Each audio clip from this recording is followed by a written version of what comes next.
Well, hello there, it's Beards and Bangers, and today, once again, I am reviewing a car that's not part of the MG Rover or Rover Group stable. It's something that's very popular, particularly among many of you, and I'm really excited to drive this car because it's a car that I've not driven before.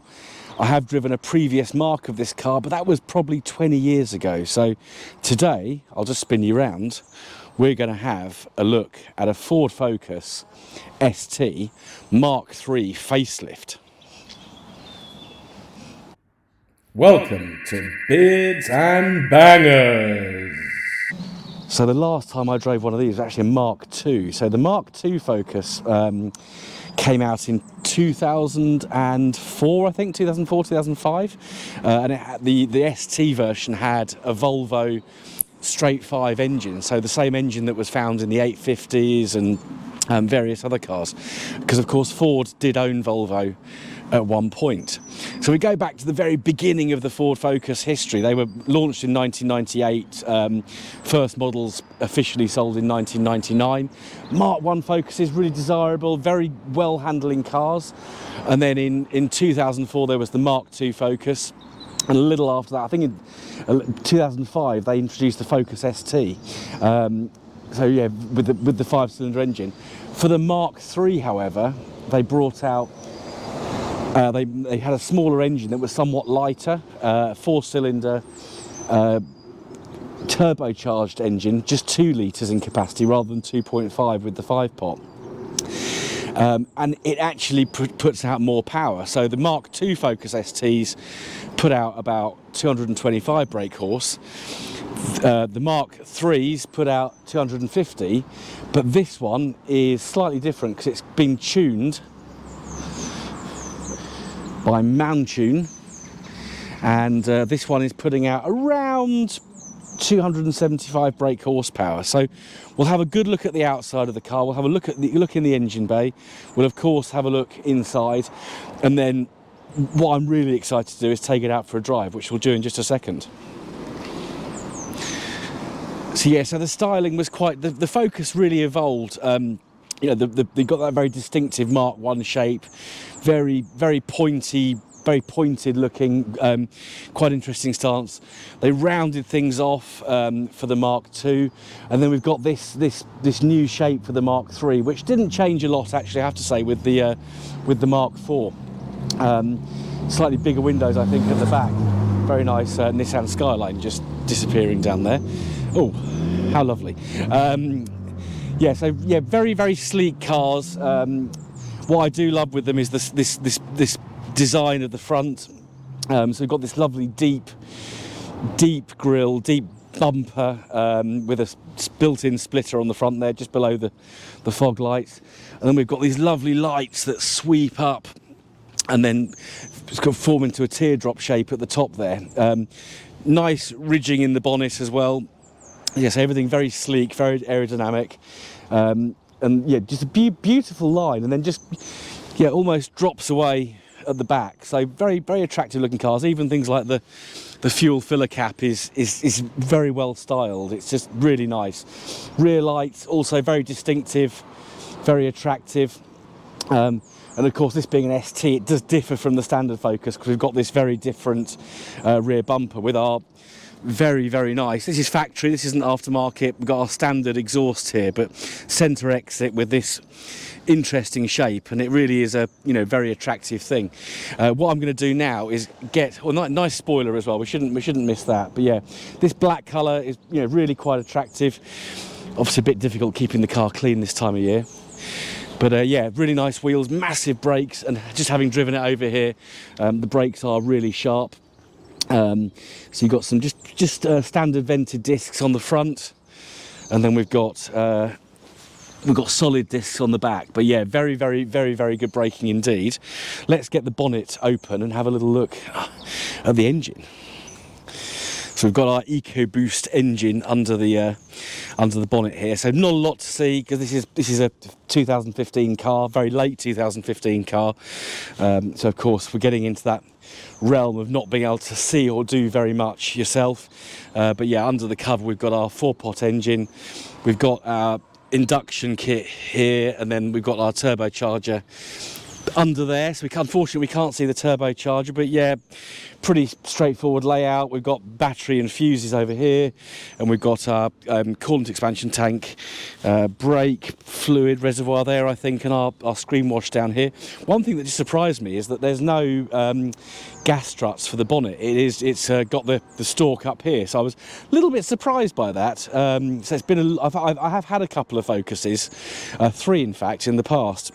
And I thought they had gas struts, but they don't. But it's no matter. It's not a massively negative thing. But yeah, there's our engine bay. So not tremendously exciting because, of course, being a much more modern car, we haven't got that much to look at. So we'll have a quick look at the boot, and then we'll have a study of the interior in just a sec. So it's a keyless entry on this car, and the boot is just simply 2 taps of the button. One thing the owner Matt has done is he's put the reversing camera on there, and that's a really subtle one. I like that, and I would very much like to get one for my ZT190. So yeah, quick peek in the boot. Not a tremendous amount of depth, but it's big enough. You can easily do your shopping in here. If we pull up this cover, we have got a space saver under there, and there's room for tools and various bits and bobs. But yeah, typical kind of modern car. You haven't got massive depth in the boot, but you've got enough width, fairly long as well. And of course you've got split. Was it 60-40, maybe 66-30-33 split on the rear seats. So you can of course fold those down and give yourself a little bit more room. Clambering into the car. So of course if it was locked, if I lock the car, mirrors, it's got power fold mirrors automatically. I can either unlock it on the button, or I can just simply walk up to it and it knows I'm here and it opens up. We'll actually start in the back. I'm not going to jump in the back. The seats are all the way back. Sorry, the passenger seats all the way back. Driver's seats slightly forward. So not masses of legroom, but really attractive Recaro leather seats. And in the front they're more buckety, so Recaro seats with ST emblazoned on the backrest. But yeah, very, very comfy to sit in. Extremely nice. They've got electrically controlled seats as well, so that's really handy. This rather nice detail on the plinth here. We've got ST with some sort of red chevrons, which looks very attractive. And while we're here, you can see we've got nice metal finishes on the pedals, which makes it very attractive. If I jump in, and we'll sweep from right to left. So first impression, we've got this lovely sloping dashboard. So it sort of slopes towards you on the passenger side, and then sweeps round. And blends into the doors very nicely, so it's got a real nice shape, sort of curve round here. Door itself, you've got the mirror and window controls. You've got your pull handle there, door locking buttons there. We have got a Sony sound system. I've not listened to the radio, but there is a decent stereo in this car. We've got our light controls with an air vent above, windscreen wiper just up here, indicator on the other side of course. Really nice ST steering wheel, so we've got various controls. We've got cruise control, but yeah, very ergonomic. We've got nice cutouts for your hand to sit in.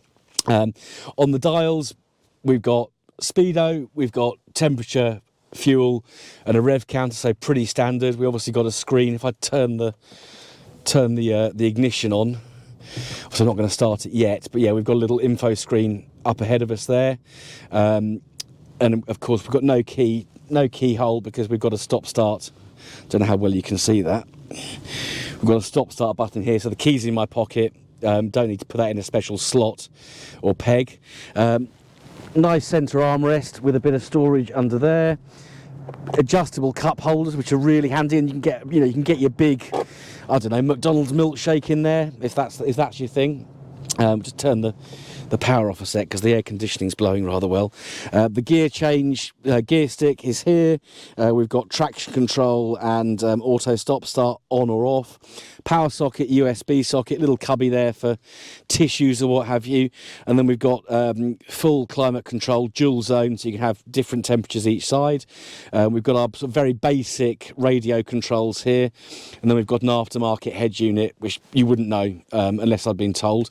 But what I really love is this is a standard feature on top of the dashboard. We've got our oil pressure, we've got our boost pressure, and we've got our oil temperature as well. So I love all those old gauges that you used to get in the real classic cars, but you don't get so much in the modern cars.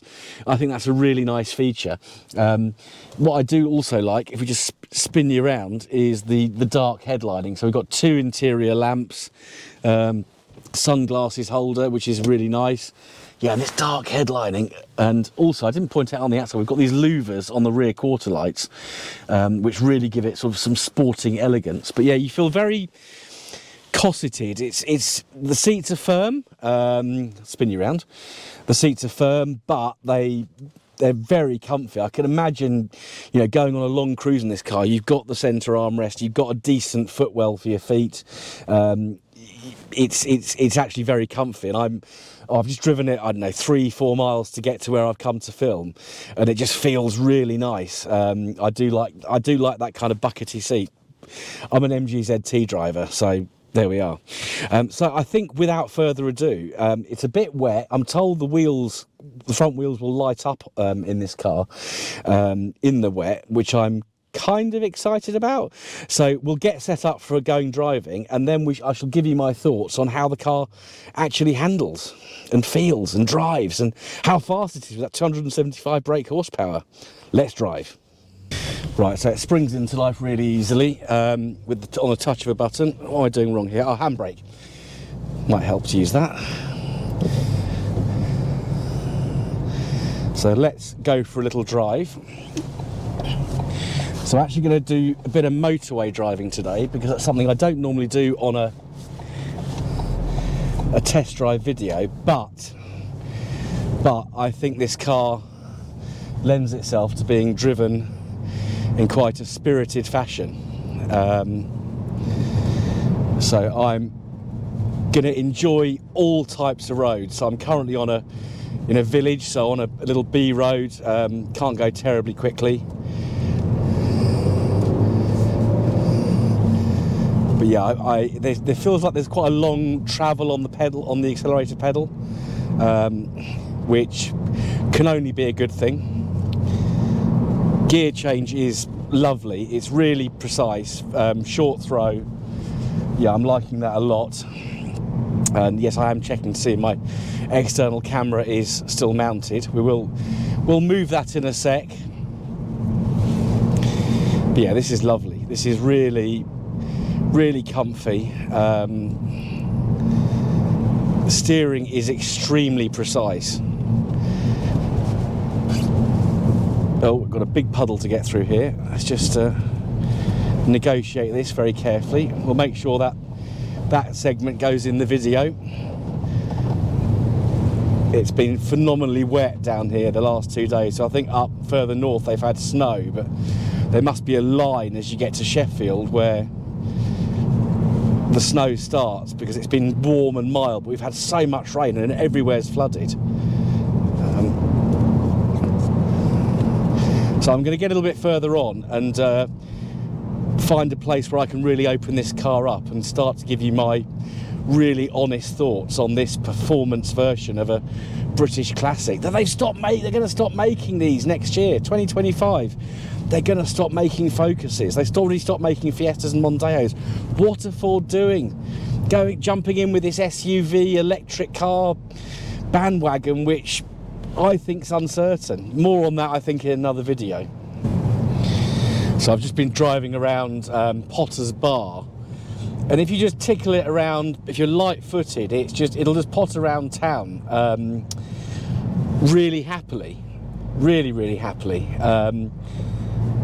But I didn't record this. I just pulled out of a junction pretty spiritedly, and yeah, the car was shaky, sliding around, the front wheels really lit up. So that's why we're now going to get on the motorway. So I'm hoping the M25 is going to be kind. I think we'll go towards St Albans, because that's there's another junction up there we can spin round at. But yeah, I'm excited to actually be able to open this car up properly. And once we've negotiated this roundabout, I'm hoping the M25 is clear. Speed restriction that way. But yeah, just wow, that is so nice. It's a stock exhaust, so it's not noisy, but the growl from the engine when you open it up is just, oh, it's lovely. Right, here we go, M25. Let's just hang back a little bit, let that Lamborghini thing get past us. We'll drop it into seconds, and then we'll give it the beans down this slip road. Whoa, yeah, okay. Tons of torque steer, up at 60.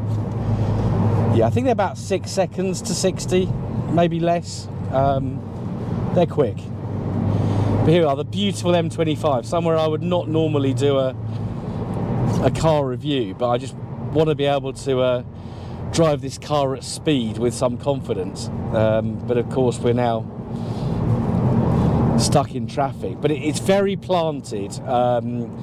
The steering is extremely responsive. You just twitch the steering wheel and it goes. So you've not got to put massive inputs in to get the car to turn. We'll do a little bit of a manoeuvring on the motorway. Here we are. And of course this is a 6-speed as well, so we've got that lovely 6th gear that we can cruise in, so we're not screaming at 70 miles an hour like some engines do. Yeah, I'm not going to go above 70. A, it's not my car. B, there's too many speed cameras on the M25, so it just makes it impossible to drive too spiritedly. But yeah, but just plopping along. What a strange word. Pottering along 70. The car's just, it's not wandering anywhere. It's quiet. It feels very planted. Yeah, you could sit here all day and do this. And I say they're harder seats because they are buckets, but they're not so so hard that it's unkind on your back and your buttocks and various other bits and bobs. So we're just coming past South Mim services. So I'm gonna take it to the next junction, which is St Albans, then we'll head back up the motorway and we'll see if we can maybe open it up a little bit more in a sec. Okay, so just pulled off the motorway, so we're going to give it another go round some roundabouts. Obviously we've got a few traffic in the way. I need to find somewhere decent to do test drives, I really do, because too much traffic. Perils of being near London, which we are today. Yeah, fuel economy, we've got a trip computer which is handy, so yeah, I think you're probably about 37 mpg cruising at 70 on the motorway. It's really good in 6th gear, so if you need to overtake, you just blip the throttle and you're there at the next speed very quickly. That's really bad driving. Right, don't know which way you're going because no one's exit signalling properly.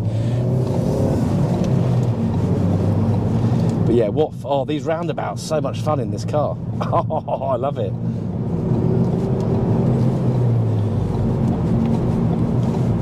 Where's the M25? Oh, there it is.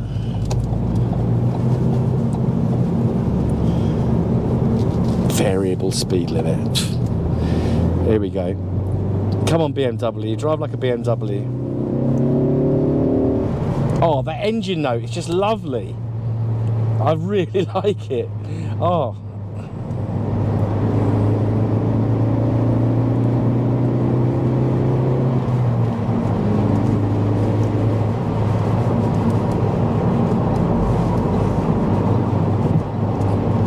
This is fun.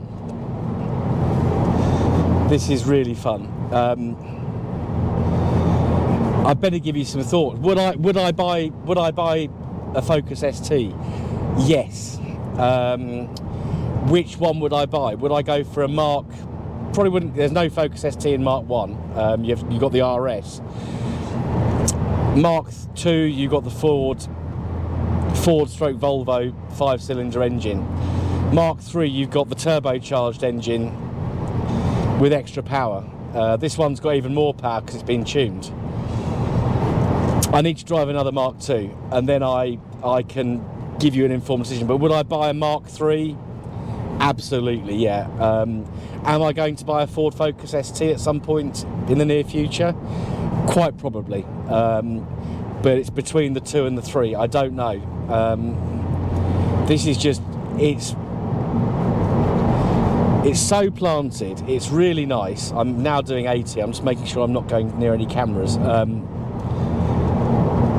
It's planted. I like the fact that it's a bit skittish when you put your foot down, particularly on these wet roads. It's sleek. The styling's lovely. Externally, internally, it's got enough bells and whistles for modern driving, but not too many. We haven't got automatic braking. We haven't got things bleeping if you're manoeuvring in a car park and you're about 50 yards from a person walking and it thinks you're going to hit them and automatically brakes, which some very new cars do. It's a Ford, and that's a good thing. It's very different to my MG Rover favourites. Yeah, MG Rover never made anything remotely like this. But it's great chassis, nice looking car, love the engine. And I've just gone the wrong way, which means I'm gonna have to go around some more roundabouts. What a shame. Why have I come off here? It's because I'm concentrating on making the video and not on the motorway, and I just come off onto the A1. So I think if I go into this lane, I can get back on the M25. What a doofus. Oh well, another roundabout. Not that you can go particularly quickly on this one.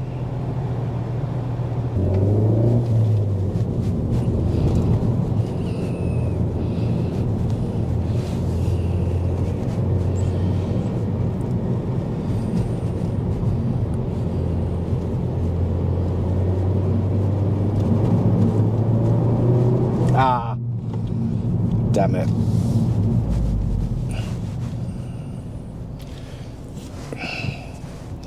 Yeah, this car, as I say, pottering around town, easy, no issues at all. You're just light-footed, and it's a real surprise if you didn't know anything about these cars and your natural driving style was pottering around.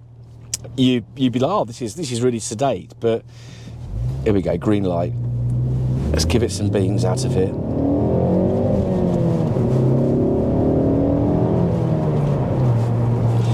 That is one of the nicest sounding engines I've driven. I think that of kind of, cars that people can actually buy without spending silly money. That engine note is almost as nice as the Civic Type R that I used to have. That sounded very racy, probably slightly less baffled in the exhaust department, that car. But yeah, really, really growly, grunty engine. But it's not in your face. It's there, you can listen for it.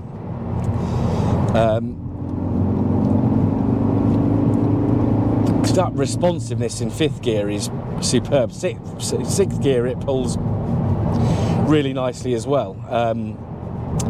But yeah, that's seriously nice. I have used quite a bit of fuel, so if you're putting your foot down, they are not sipping their fuel, that's for sure. But yeah, I've got a soft spot for BMWs, as some of you know. I do keep it a bit of a secret because my main love is MG Rovers, but I've also got a big passion for Fords. And just driving Matt's car today, and I must thank Matt, number plate legend Dickens, for lending me his car this morning. We've been discussing merch and various other MG Rover topics and cars for sale and stuff like that. But yeah, thank you to Matt, number plate legend Dickens, for letting me drive it. I am Yeah, I'm going to have to get one of these at some point. I say, whether it's the Mark II, which is a different animal because it's less powerful, it's heavier. I think they're even naughtier when you put your foot down in wet weather. But I will have to get one of these. So thank you for watching. Don't forget to hit like, subscribe. Don't forget to leave a comment. Don't forget to share with your friends. And yeah, we'll have more non-MG Rover content on Beards and Bangers this year, that is for sure. Thank you for watching. I'll see you again very soon on the next episode. Goodbye.